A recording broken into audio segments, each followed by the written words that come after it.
Ассалаумағалейкум достар. Біз қазір Үлкен қаласында Қайтпас мешітінің алдында тағы да бір түсірілім жасап жатырмыз.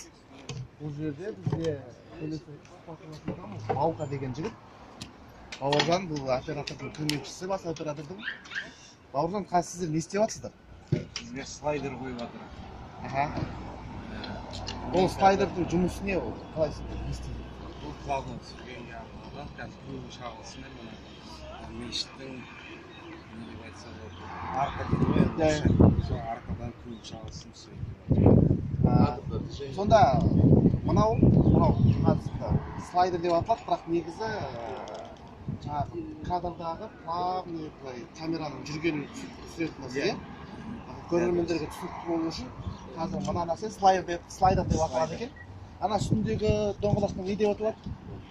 Роликтер ғой слайдерде. Слайдердің роликтары. Слайдер мынау, мынау? Бұл рельстар ғой енді былайша. Рельстар, бұл жерде плавный кадр болу үшін, қазір машинадан келіп, мешітке қарай шығып кету үшін осындай қойып жатсыздар. Бұны негізінде киноның барлық жерінде қолданады? Барлық жерінде емес негізі. Енді қызықты, мысалы, кадр қойған кезде әдемі түсіру үшін, мысалы, барлық жеріне қоя алмайсың, бірақ өзінің кездейсоқ. Заводской слайдер ма, жоқ қолдан істелген?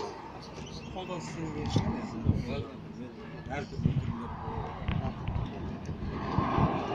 Жақсы рахмет, біздің осындай кішкентай мини-сұхбат бар.